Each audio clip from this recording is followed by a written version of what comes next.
ओम श्री गणेशाय नमः। ओम नमो भगवते वासुदेवाय। हरे कृष्णा कृष्ण कृष्णा हरे हरे, हरे राम राम राम हरे हरे। तव्हां सभिनी हरि भक्तन के नमस्ते। प्यारा भक्तों, ही कथा पाण गुरु कृपा से हासिल करे रहा आयूं।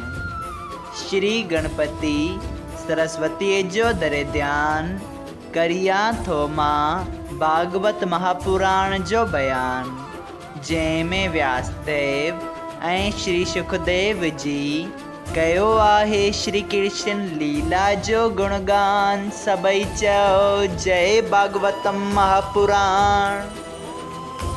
प्यारा भक्तों, कल कथा में पाण श्रीमद् भागवत महापुराण साहिब जे 10 स्कंद जे 54 अध्याय जे 3 भाग में ॾिठो त जॾहिं श्री श्याम सुंदर जे मथां कलंक लगायो वञे थो, तॾहिं कृष्ण भगवान वन में परसुअन जी तलाश करण वास्ते विया। जिते हुननि खे परसुअन जी लाश मिली, उते शींहं जे पेर जा निशान ॾिठाऊं, जिन जो पीछो कंदे वञी हिकु गुफ़ा जे ॿाहिरि मोल शींहं जी लाश खे ॾिठाऊं। उते खां हिकु वॾे रिछ जे पेर जा निशान उन गुफ़ा जे अंदरि पए विया। श्री कृष्ण भगवान जॾहिं हुन गुफ़ा जे अंदरि वञणु पायो त सभिनी संगतियुनि ऐं साथियुनि मना कयो। जॾहिं केर बि गॾु न हलियनि, तॾहिं श्री श्याम सुंदर अकेला ई पाण उन गुफ़ा जे अंदरि हलिया विया ऐं चई विया त जेकॾहिं मां 12 ॾींहंनि में न मोटां त तव्हां सभु हितां हलिया वञिजा ऐं सॼी ॻाल्हि करे वञी द्वारिका में ॿुधाइजो। श्याम सुंदर अंदरि वञी जामवंत नाले रिछ सां मल युद्ध करे थो ऐं हुनखे मल युद्ध में हाराए थो। सबई चओ जय श्री कृष्णा। प्यारा भक्तों, अॼु पाण श्रीमद् भागवत महापुराण साहिब जे 10 स्कंद जे 54 अध्याय जो 4थों भाग शुरू करे रहिया आहियूं। श्री सुखदेव जी स्वामी चवनि था त हे राजा परीक्षित, जॾहिं जामवंत नाले रिछ श्री श्याम सुंदर खां मल युद्ध में हाराए वियो, तॾहिं हुन सम्झियो त मूंखे मल युद्ध में हाराइण वारो सिवाय मुंहिंजे प्रभु श्री राम जे ॿियो को बि नथो थी सघे। तंहिं करे ही स्वयं मुंहिंजो प्रभु श्री राम आहे, जेको कृष्ण जो अवतार वठी मूंखे दर्शन ॾियण वास्ते आयो आहे। सबई चओ जय श्री कृष्णा। तंहिं बाद हथ जोड़े श्री श्याम सुंदर जी स्तुति करण लॻो ऐं चयाईं त महाराज, तव्हां मूंखे दर्शन ॾेई कृतार्थ कयो आहे। प्यारा भक्तों, तंहिं बाद भगवान जी स्तुति कंदे चवे थो त तव्हां समंदर में पुल ॿधी रिछनि ऐं बांदरनि जी फ़ौज समेत पार लंघिया, रावण खे कुटुंब ऐं फ़ौज समेत मारे विभीषण खे लंका जो राज ॾिनो, सीता खे वठी अयोध्यापुरी वापसि मोटी आया ऐं 11,000 वर्य उते जो राज कयो। हे प्रभु, उन्हनि ॾींहंनि में त्रेता युग हो। तंहिं खां पोइ अॼु मूं तव्हां जो दर्शन, जो ब्रह्मा ऐं ॿियनि देवताउनि खे बि जल्द नथो मिले, सो पातो, जंहिं करे मां पाण जहिड़ो ॿियो कंहिंजो बि भाग नथो सम्झां।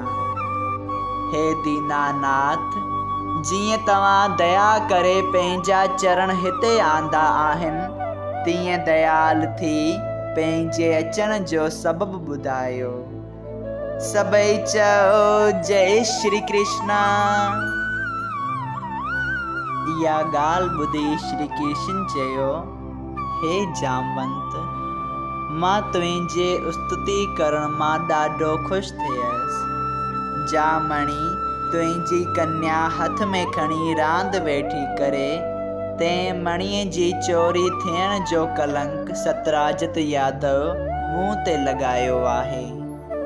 तंहिं करे पंहिंजे कलंक मिटाइण लाइ इहा मणी वठण आयो आहियां। सो तूं इहा मणी मूंखे ॾे।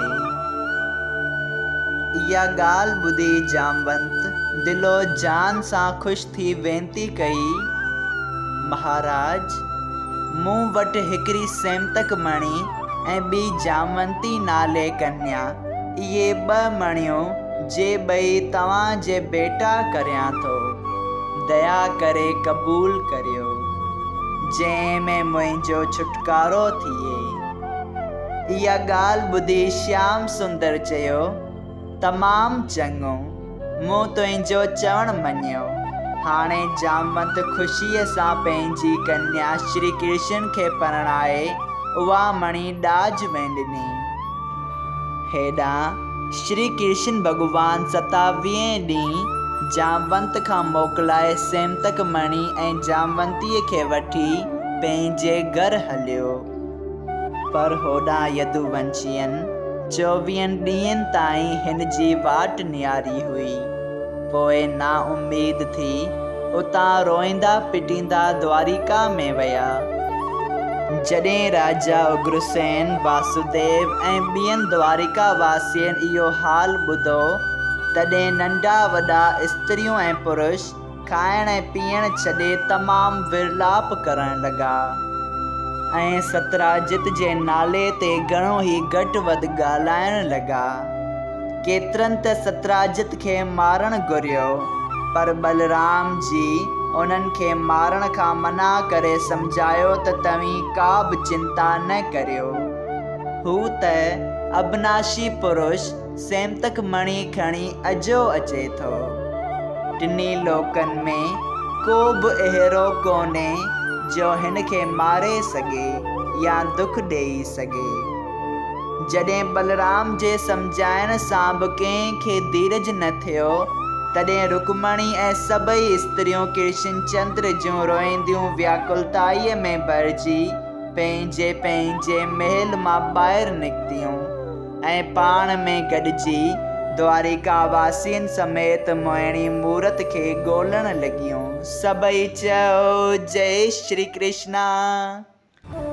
श्रीमद् भागवत महापुराण साहिब जे 10 स्कंद जे 56 अध्याय जो 4 भाग संपूर्ण थियो।